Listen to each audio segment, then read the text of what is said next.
ஆனால் அதை பற்றி நான் எதுவும் பேச விரும்பலைங்கன்னா காரணம், எங்களுடைய தலைவர்கள், தேசிய தலைவர் நட்டா அவர்களாக இருக்கட்டும், உள்துறை அமைச்சர் அமித்ஷா அவர்களாக இருக்கட்டும், நம்முடைய அமைப்பு பொதுச் செயலர் சந்தோஷ்ஜி அவர்களாக இருக்கட்டும், பாரதிய ஜனதா கட்சி தமிழ்நாடு தொண்டர்களுடைய கருத்தை ஒரு தலைவராக நான் பிரதிபலிச்சிருக்கிறேன். இன்றைக்கி தமிழ்நாடு அரசியல் களம் எப்படி இருக்குது, அரசியல் களம் எப்படி மாறி இருக்குது. ஒரு இந்தியா டுடே அப்ரூவல் ரேட்டிங், அந்த சி ஓட்டர் சர்வே நேற்று ஒன்று போட்டாங்க. அந்த சி ஓட்டரில் ஒரு மாநிலத்தினுடைய முதலமைச்சருடைய அப்ரூவல் ரேட்டிங் வெறும் 27% இருக்குது. வெறும் 27%. இந்தியாவில் ஒரு மாநிலத்தினுடைய எவ்வளோ மோசமான முதலமைச்சராக இருந்தாலும் ஒரு 40-43% இருப்பாங்க. நல்ல முதலமைச்சராக இருந்தால் 65% போவாங்க. ஒரு மாநிலத்தினுடைய முதலமைச்சருடைய அப்ரூவல் ரேட்டிங் 27%. அதாவது 4ல் ஒருத்தர், 4ல் 3 பேர் வேண்டாங்கிறாங்க, 4ல் ஒருத்தர் தான் வேணுங்கிறாங்க. அது எங்களுடைய கள ஆய்வும் கூட அதே தான் சொல்லுது. அதே நேரத்தில் தமிழகத்தில் பிரதான கட்சிகள் எப்படி இருக்கிறாங்க, பாரதிய ஜனதா கட்சி, தேசிய ஜனநாயக கூட்டணி, நம்மோடு இருக்கக்கூடிய அண்ணன் டிடிவி தினகரன் அவர்களாக இருக்கட்டும், அண்ணன் ஓபிஎஸ் அவர்களாக இருக்கட்டும், தென் தமிழகத்தினுடைய சூழ்நிலை எப்படியான, தமிழகத்தை பொறுத்த வரைக்கும் எல்லா ஜோனும் ஒரே மாதிரி மக்கள் ஓட்டு போட மாட்டாங்க. தென் தமிழகம் வேறு, வாக்கு செலுத்துவதிலே கொங்கு பகுதி வேறு, மத்திய மண்டலம் வேறு, டெல்டா பகுதி வேறு, சென்னை சுற்றி இருக்கக்கூடிய 36 தொகுதிகள் வேண்டும். ஏன்னா நீங்கள் தென் தமிழகம் எடுத்திங்கன்னா மதுரை கீழே 60 தொகுதிங்கன்னா 60 தொகுதியினுடைய பெர்ஃபார்மன்ஸ் வேறு மாதிரி இருக்கும். கொங்கு பகுதி 54 தொகுதி, நீங்கள் தருமபுரி கிருஷ்ணகிரி இணைச்சிக்கிட்டிங்கன்னா 54 தொகுதி, 60-54 பார்த்தீங்கன்னா 114. சென்னையினுடைய 36 அதையும் சேர்த்துனீங்கன்னா 150. இந்த மூன்றினுடைய தன்மை என்ன, மிச்சம் இருக்கக்கூடிய 84 தொகுதிகள் வட தமிழகமாக இருக்கட்டும், மத்திய மண்டலமாக இருக்கட்டும். அதனால் இது எல்லாத்தையும் யோசிக்கணுங்கண்ணா. ஒரு கட்சி தமிழ்நாட்டில் ஜெயிக்கணும்னா 5 மண்டலத்தில் 3 மண்டலத்தை அந்த கட்சி ஜெயிக்கணும். ஒரு கூட்டணியோ கட்சியோ தமிழகத்தில் ஆட்சி களத்துக்கு வர்றாங்கன்னா இந்த 5 மண்டலத்தில் 3 மண்டலத்தை ஜெயிக்காமல் யாரும் ஆட்சிக்கு வரவே முடியாது. தென் தமிழகத்தையும் ஜெயிச்சு, கொங்கையும் ஜெயிச்சு, சென்னை உட்பட வேறு எல்லா பகுதியிலையும் 3 குறைந்தபட்சம் ஜெயிக்கணும். ஸ்வீப் வரணும். 180-190 சீட் நீங்கள் அடிக்கணும். 234க்குன்னா 4 ஜெயிக்கணும். எனக்கு தமிழகத்தில் பத்திரிகை நண்பர்கள் நீங்களாம் இருக்கிறீங்க. அந்த சூழ்நிலை எப்படி இருக்குன்னு உங்களுக்கும் தெரியும், எனக்கும் தெரியும். அதனால் என்னுடைய வேலை இந்த கட்சியினுடைய தலைவனாக, தொண்டனாக, இது எல்லாத்தையும் மைக்ரோ லெவல் அனாலிசிஸ். நான் எப்பவுமே மேம்போக்காக பேச முடியாது. நான் பத்திரிகையில் பேசுகிறது வேணுங்கண்ணா. எங்களுடைய தலைவர்களுக்கு நான் ஒரு ப்ரீஃபிங் கொடுக்குறேன் அப்படின்னா மைக்ரோவாக போகணும். 234 தொகுதி தன்மை எப்படி, ஜாதிகளுடைய திங்கிங் எப்படி இருக்காங்க, ஜாதிகள் வேண்டாம் என்று நினைக்கின்றோம். ஆனால் ஓட்டிங் பேட்டர்னில் இன்றைக்கி ஜாதிகள் ஒரு முக்கிய பங்கு வகிக்கிறாங்க. அவங்க எப்படி யோசிக்கிறாங்க, தலைவர்கள் எப்படி பார்க்குறாங்க. அதனால் கூட்டணியை பற்றி எந்த வார்த்தையும் நான் பேச விரும்பலை. அது நம்முடைய உள்துறை அமைச்சர் அமித்ஷா அவர்கள் நேற்று முன்தினம் டைம்ஸ் நவ் சம்மிட் டெல்லியில் பேசியிருந்தாங்க. நீங்கள் அதை பார்த்தீங்க. அதனால் அவருடைய கருத்தை, இந்த விஷயத்தை பொறுத்தவரை இறுதி கருத்தாக நீங்கள் எடுத்துக்கங்க. டெல்லியில் பேசும்பொழுது தொண்டனாக பணியாற்றவும் தயார் என்கின்ற வார்த்தையும் பயன்படுத்தியிருக்கேன். கூட்டணி பற்றி விரைவில் நீங்கள் பார்ப்பீங்க. தமிழ்நாடு பாரதிய ஜனதா கட்சியினுடைய தலைவர் எப்படி இருக்கணும் அதையும் விரைவில் பார்ப்பீங்க. அதனால் என்னை பொறுத்தவரை நான் தெளிவாக இருக்கின்றேன். நான் ஏற்கனவே உங்களுக்கு நிறையா பேசிட்டேன் டெல்லியில். என்னால் யாருக்கும் பிரச்சனை வராது. அதே நேரத்தில் மாற்றி மாற்றி பேசுகிறவன் அண்ணாமலை கிடையாது. அண்ணா போன வருஷம் அப்படி சொன்னீங்க, இந்த வருஷம் இப்படி சொன்னீங்க, 2025 ஜூனில் அப்படி சொல்லுவீங்களா? என்னுடைய ஸ்டாண்ட் எப்போவுமே ஒன்று தாங்கண்ணா. தமிழ்நாடு முதன்மையாக இருக்கணும், பாரதிய ஜனதா கட்சியினுடைய வளர்ச்சி இருக்கணும். அதில் என்னுடைய தனிப்பட்ட வளர்ச்சியோ இன்னொருடைய வளர்ச்சி முக்கியம் கிடையாது. அதனால் வருகின்ற காலத்தில் நீங்கள் பார்ப்பீங்க என்னுடைய ஸ்டாண்ட் எப்பவுமே கன்சிஸ்டண்ட்டுங்கண்ணா. அதாவது யாரை பற்றியும் நான் கடுமையாக விமர்சிக்கலை, கருத்துக்களை கருத்துக்களாக வைத்திருக்கின்றேன். அது சகோதரர் விஜய் அவர்களாக இருக்கட்டும், நம்முடைய மாண்புமிகு முதலமைச்சர் ஐயா ஸ்டாலின் அவர்களாக இருக்கட்டும். நான் இந்தியா ஃபுல்லாக பிரச்சாரத்துக்கு போகிறேன். நவீன் பட்நாயக் அவர்கள் ஒரிசாலிருந்து, கர்நாடகாவிலிருந்து, ஆந்திராவிலிருந்து, டெல்லி அரவிந்த் கெஜ்ரிவால் அவர்லேருந்து எல்லா மாநிலத்திற்கும் கிட்டத்தட்ட 13 மாநிலத்தில் இந்த 3 ஆண்டுகள் நான் பிரச்சாரம் பண்ணியிருக்கேன். 13 மாநிலத்தில் எல்லா இடத்துலையும் கூட எனக்கான தனிப்பட்ட விருப்பு வெறுப்பா, எனக்கும் அரவிந்த் கெஜ்ரிவால் அவர்களுக்கும் பங்காளி சண்டையா? கருத்துக்களை கருத்துக்களாக எதிர்கொண்டிருக்கின்றேன். கருத்துக்களை கதிர்க்கதாக எதிர்கொள்ளணும்.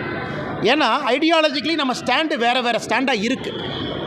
அது மாற்று வேறு மாநில அரசியலாக இருக்கட்டும், தமிழகத்தினுடைய அரசியலாக இருக்கட்டும், எங்களுடைய கருத்துக்களை சில இடத்துல வலிமையாக சொல்ல வேண்டி இருக்குது. அதுதான் பண்ணியிருக்கேன். அதனால் கடுமையாக விமர்சித்தாங்க அப்படிங்கிற வார்த்தையை வழங்கன்னா கருத்துக்களை கருத்துக்களாக எதிர்கொண்டிருக்கின்றேன். வருகின்ற காலத்தில் நீங்கள் பார்ப்பீங்க என்னுடைய ஸ்டாண்டில் எந்த மாற்றமும் இல்லைங்க. அதிமுக தலைவர்கள் பாஜக தலைவர்கள் புகழ ஆரம்பிச்சிருக்காங்க. அதை பற்றி எப்படி பார்க்குறீங்க? ஆனால் நான் யாருடைய தனிப்பட்ட இதை பற்றி நான் கருத்து சொல்ல விரும்பலைங்கன்னா, அந்தந்த தலைவர்களை எப்படி பார்க்குறாங்க அப்படிங்கிறத அவங்க பிரதிபலிக்கிறாங்க. நான் ஏற்கனவே சொல்லியிருந்தேன், ஒரு மாநிலத்தினுடைய எதிர்க்கட்சி தலைவர் ஒரு நாட்டினுடைய உள்துறை அமைச்சரை சந்திப்பது எந்த விதத்திலும் தவறு இல்லை என்று சொன்னவன் நான். இன்றைக்கி தமிழ்நாட்டிலேருந்து ஃப்ளைட்டில் யார் ஏறினாலும் டெல்லிக்கு தான் வர்றாங்க, பாரதிய ஜனதா கட்சி தலைவர்களை தான் பார்க்குறாங்க அப்படின்னு மீடியாவில் நிறைய யூகம் எழுதுறீங்க. அண்ணன் செங்கோட்டையன் அவர்கள், மதிப்புக்குரிய அண்ணன் செங்கோட்டையன் அவர்களுடைய பயணம், அதில் யூகத்தை எழுதுறீங்க. பாரதிய ஜனதா கட்சியை பொறுத்தவரை திரைமறைவில் யாரையும் சந்தித்து பேச வேண்டிய அவசியம் பாரதிய ஜனதா கட்சிக்கு இல்லை. நாங்கள் எப்பொழுதுமே வெளிப்படையாக தான் இருக்கிறோம். காங்கிரஸ் போல டெல்லியில் அமர்ந்து தமிழ்நாட்டினுடைய அரசியலை பாரதிய ஜனதா கட்சி எப்பொழுதும் கட்டுப்படுத்தாது. அது பாரதிய ஜனதா கட்சியினுடைய சரித்திரமே சாட்சி. அதனால் மீடியாவில் வரக்கூடிய யூகங்களுக்கு நான் பதில் சொன்னால் அது தவறாக போயிருங்க. விஜய் அவர்களுக்கு பாதுகாப்பு இருக்குது. இன்றைக்கி விஜய் அவர்களுக்கு பாதுகாப்பு கொடுத்த காரணத்திற்காக இல்லை, அப்போ பாஜகவும் அதாவது மத்திய ஆளுகின்ற ஆட்சியும் விஜய் அவர்களுக்கும் ஒரு தனிப்பட்ட உடன்படிக்கை இருக்கா? இல்லை. அவர் பாரதிய ஜனதா கட்சியின் மீது ஆக்ரோஷமான கருத்துக்களை வைக்கிறாரு, பதிலுக்கு நாங்கள் வைக்கிறோம். அதனால் இந்த செக்யூரிட்டிக்குள்ளே நான் போக விரும்பலைங்க. நான் எல்லாருக்குமே தமிழ்நாட்டினுடைய சரித்திரத்தை பாருங்கள். நமக்கு நேர் எதிர்க்கட்சிகளாக இருந்தவங்களுக்கு முதல்ல என்எஸ்ஜிஎல்லாம் இருந்துச்சு, நேஷ்னல் செக்யூரிட்டி கார்டு. இப்போ அது சிஆர்பிஎஃப்ஆ மாறிடுச்சுங்கண்ணா. நம்மை பொறுத்தவரை மாநில அரசு ஒருத்தருக்கு செக்யூரிட்டி கொடுக்க தவறும் பொழுது மத்திய அரசு ஸ்டெப்பின் பண்ணுறாங்க. அப்படி தான் நான் பார்க்குறேங்கண்ணா. மாநில அரசினுடைய ஸ்டேட் செக்யூரிட்டி கேட்டகரைசேஷன் கமிட்டின்னு ஒன்று இருக்குது. ஏடிஜி இன்ட்டு லா அண்ட் ஆர்டர்லாம் அதில் இருக்காங்க. அவர்கள் முறையாக கொடுக்கும் பொழுது அதில் எங்கேயுமே விருப்பு வெறுப்பு இருக்கக்கூடாதுன்னு நினைக்கிறோம். அதனால் மத்திய அரசு யாராச்சும் ஒருத்தர் கொடுக்குறாங்க, அதில் ஒரு அரசியல் காரணம் அப்படின்னு யாராச்சும் கற்பிக்க நினைத்தால் அதை நான் இந்த நேரத்தில் மறுக்கிறேன்னா. அந்த செக்யூரிட்டி கேட்டகரைசேஷன் கமிட்டி, அரசியல் சூழல், குறிப்பாக தொண்டர்கள் வருவது, பாதுகாப்பு காரணம், கருத்துக்கள் பேசுவது, அதை பற்றி நான் சொல்ல விரும்பலைங்கன்னா இருக்கலாம். இன்டெலிஜென்ஸ் ஏஜென்சிஸ் என்ன பிக் பண்ணுறாங்க, அந்த செக்யூரிட்டி கேட்டகரைசேஷன் கமிட்டியில் என்ன யோசிக்கிறாங்க, இதெல்லாம் கூட ஒரு காரணமாக இருக்குங்கன்னா. பட் நான் விஜய் அவர்களுக்கும் இதே தான் சொல்கிறேன், அண்ணன் செங்கோட்டையன் அவர்களுக்கு இதே தான் சொல்கிறேன். மாற்று கருத்து பேசக்கூடிய நண்பர்களுக்கும் நம்ம கொடுத்துருக்குறோமே, அப்போ நமக்கும் விஜய் அவர்களுக்கும் உறவா? நிச்சயமாக கிடையாது. அப்போ நமக்கும் செங்கோட்டையன் அண்ணனுக்கும் உறவா? நிச்சயமாக கிடையாது. இது அந்த ரீதியில் தான் நீங்கள் பார்க்கணுங்க. இல்லை மேடம், இன்னவே எல்லா அரசியல் கட்சிகளும் அவர்களுடைய நிலைப்பாட்டை தெரிவிச்சிட்டாங்கன்னா மக்களுக்கு அது ரொம்ப சௌரியமாக போயிடும். சகோதரர் விஜய் அவர்களாக இருந்தாலும் கூட அரசியல் எதுக்கு வந்திருக்காங்க, யாரை எதிர்க்கிறாங்க, என்ன காரணத்திற்கு இங்கே அரசியல் பண்ணுறாங்க, அந்த நிலைப்பாட்டை தெரிவிக்கணும். அதனால் சகோதரர் அவர்கள் விஜய் அவர்கள் நிலைப்பாட்டை தெரிவிச்சுக்கிறாங்க, நான் வரவேற்கிறேன், நோ ப்ராப்ளம். இதுக்கு தான் நான் அரசியல் வந்திருக்கேன். பட் நாங்கள் திமுகவையும் எதிர்க்கின்றோம், இப்படித்தான் எதிர்க்கிறோம். அதாவது திமுகவை எதிர்க்கும் பொழுது பாரதிய ஜனதா கட்சியினுடைய கொள்கையும் திமுக கொள்கையும் 1008 வித்தியாசம் இருக்குது. திமுக 2 மொழி, நாங்கள் 3 மொழி பேசுகிறோம். திமுக நீட்டு வேண்டாம், நாங்கள் நீட்டு வேண்டுன்னு சொல்கிறோம். திமுக வக்ஃப் போர்டுக்கு எதிரி, நாங்கள் வக்ஃப் போர்டு வேணும்னு சொல்கிறோம். இது எதிர்ப்பு, அதாவது கொள்கை ரீதியான எதிர்ப்பு. அதனால் இன்றைக்கி மக்கள் அரசியல் கட்சிகளை பார்ப்பாங்க. வெறுமனே எதிர்க்கிறீங்களா, பேச்சுக்காக எதிர்க்கிறீங்களா, இல்லை எதிர்க்கிறீங்கன்னா உங்களுடைய கொள்கை அடிப்படையிலே மாறுபட்ட கொள்கையா, இது மக்கள் பார்ப்பாங்க. இன்றைக்கி பாரதிய ஜனதா கட்சியினுடைய எதிர்ப்பு என்பது அடிப்படையிலே மாறுபட்ட கொள்கையோடு திராவிட முன்னேற்ற கழகத்தை நாம் எதிர்த்து கொண்டிருக்கின்றோம். ஆனால் தமிழ்நாட்டை பொறுத்த வரைக்கும் சில டீட்டெயில்ஸ் நான் கொடுக்குறேங்கன்னா நல்லா எழுதி வச்சுக்கோங்க. நான் எந்த அளவுக்கு ஃப்ராடுத்தனம் இங்கே இருக்கக்கூடிய திராவிட முன்னேற்ற கழகத்தினுடைய ஆட்சியாளர்கள் செய்கிறாங்க அப்படிங்கிறத, எந்த அளவுக்கு ஃப்ராடுத்தனம் பண்ணுறாங்க நீங்கள் பார்க்கணுங்கண்ணா. ஆனால் அதாவது நான் சொல்கிறது நல்லா கேட்டுக்கண்ணா, தமிழ்நாட்டை வர பின்தங்கிய மாநிலங்கள் இந்தியாவில் நிறையா இருக்குங்கண்ணா. தமிழ்நாட்டை விட கிராமப்புற மாநிலங்கள் நிறையா இருக்குங்கண்ணா. தமிழ்நாட்டை விட கிராமப்புற மாநிலங்கள்.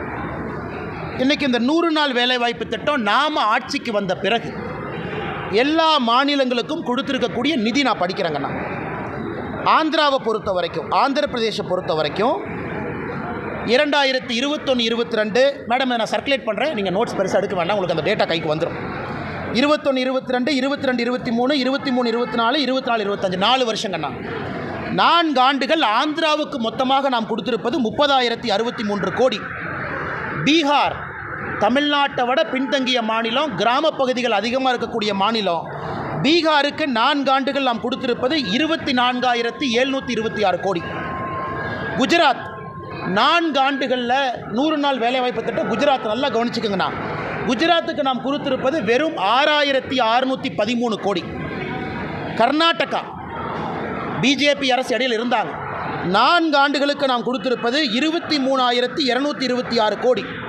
கேரளாவிற்கு 13,000 கோடி. மத்திய பிரதேஷ் தமிழ்நாட்டை விட பின்தங்கிய மாநிலம் 26,000 கோடி. ஒரிசா 18,000 கோடி. ராஜஸ்தான் 35,000 கோடி. தமிழ்நாட்டை விட 4 மடங்கு மக்கள் தொகை, தமிழ்நாட்டை விட அதிகமான கிராமங்கள் இருக்கக்கூடிய உத்தரப்பிரதேஷ்க்கு நம்ம 4 ஆண்டுகளில் கொடுத்தது 38,000 கோடி. இந்தியாவில் அதிகமாக 100 நாள் வேலைவாய்ப்பு திட்டம் நாம் கொடுத்த நிதி இந்திய அரசியல் சரித்திரத்தில் தமிழ்நாடு. கடந்த 4 ஆண்டுகளில் 39,333 கோடி ரூபாய். யூபி தமிழ்நாட்டை விட 3 மடங்கு மக்கள் தொகை அதிகம், தமிழ்நாட்டை விட கிராமம் அதிகம். அவங்க நடத்தாத 100 நாள் வேலைவாய்ப்பு திட்டத்தை அவன் நடத்திட்டு இருக்கா. என்ன கதை விட்டுட்டு சுற்றுறாங்களா? அப்போ யார் பேரில் நீ போலி கணக்கு எழுதுற? யூபியில் 23 கோடி மக்கள், 24 கோடி. யூபியில் 38,687 கோடி. தமிழ்நாட்டில் 8.5 கோடி மக்கள் தொகை. தமிழ்நாட்டில் எவ்வளோ காசு வாங்கியிருக்காங்க? 39,338 கோடி. இதை கனிமொழி அக்கா பார்லிமெண்ட்டில் பேச மாட்டாங்களா? நான் டேட்டா உங்களுக்கு இப்போ முடிச்சோன்னே கொடுக்குறேன், டேபிள் போட்டு. அது மட்டும் இல்லைங்கன்னா, தமிழ்நாட்டுக்கு கொடுத்துருக்கக்கூடிய 100 நாள் வேலைவாய்ப்பு திட்டத்தினுடைய நிதி என்பது மகாராஷ்டிரா, தெலுங்கானா, சத்தீஸ்கர் 3 மாநிலத்தை சேர்த்துனாலும் தமிழ்நாட்டினுடைய நிதியை விட குறைவாக வாங்கியிருக்கிறாங்க. என்ன நியாயம் இது? அதுக்கு அடுத்தது பாருங்கள், மொத்தம் கிராமப்பகுதி மக்கள் தொகை. கிராமப்பகுதி மக்கள் தொகை அக்கா கேட்பாங்க, இந்து அக்கா, அண்ணா நீங்கள் இப்படிலாம் சொல்லக்கூடாது, கிராமப்பகுதி ப்ரொபோஷனேட்டை சொல்லுங்கள். ஆந்திராவில் கிராமப்பகுதி மக்கள் தொகை பீகாரில் 9%, மத்திய பிரதேசில் 5%, உத்தரப்பிரதேசில் 15%, தமிழ்நாட்டில் 3.7 கோடி. 8.5 கோடியில் 3.7 கோடி. உத்தரப்பிரதேசில் 23 கோடியில் 15 கோடி கிராமப்புறம். 23 கோடி மக்கள் தொகையில் 15 கோடி கிராமப்புறம், அவன் 38,000 கோடி. 8.5 கோடி மக்கள் தொகையில் 3.7 கோடி கிராம மக்கள், ஆனால் நான் 39. அப்போ இடையில எவனோ பணத்தை சாப்பிட்றான். Clear, data clear. அப்போ இடையில எவன் பணத்தை சாப்பிட்றான்னு இப்போ தொலையிட்டு இருக்கான். இடையில பணத்தை சாப்பிட்றான்னு தூக்கணும். இந்த போலி கணக்கு, வராதவங்க பேரில் கணக்கு, திமுக கூட்டத்துக்கு குரூப்பாக கூட்டிகிட்டு போய் கணக்கு, அதெல்லாம் 100 நாள் வேலைவாய்ப்பு திட்டம், பஸ்ஸில் கூட்டிகிட்டு போகிறது, அதெல்லாம் மாட்டி டாஸ்மார்க் ஊழலை விட மிகப்பெரிய ஊழலாக தமிழ்நாட்டில் 100 நாள் வேலைவாய்ப்பு திட்டம் மிகப்பெரிய ஊழலாக இருக்குது. ஆனால் இதில் திமுகவினுடைய பஞ்சாயத்து பிரசிடென்ட் ஜெயிலுக்கு போவான். அவங்கெல்லாம் கட்டி வைக்கணும்னா திகார் மாதிரி 4 ஜெயில் கட்டணும். கோயம்புத்தூர் பஞ்சாயத்து பிரசிடென்ட்லாம் இதில் ஏறு, இந்த ராமநாதபுரத்துக்காரன்லாம் இதில் போ, இந்த பக்கமெல்லாம் இங்கே போ, சென்னைக்காரன்லாம் இங்கே வந்துடு. திமுகவினுடைய பஞ்சாயத்து பிரசிடென்ட் எழுதின போலி கணக்கு டாஸ்மார்க் ஊழலை விட பல மடங்கு இந்த கணக்கு இருக்கும். இந்த டேட்டாவை உங்களுக்கு நான் சமர்ப்பிக்கிறேன், பத்திரிகை நண்பர் பாருங்கண்ணா. அடுத்தது மேடம் நீங்கள் சொல்லுங்கள், இன்றைக்கி 100 நாள் வேலைவாய்ப்பு திட்டத்தில் நம்ம எல்லாருக்குமே புரிதல் இருக்குது. சம்பளம் ஒரு பர்சன்டேஜ், சம்பளம் 1% வேலைக்கான மெட்டீரியல், இது ரெண்டுமே மத்திய அரசு கொடுக்குறாங்க. உதாரணத்துக்கு நான் ஒரு டேங்க்கு கட்டுறேன் அல்லது ஒரு குலை வெட்டுறேன், 100 ரூபாய் செலவுனா இன்றைக்கி 60-40 இருக்கும்.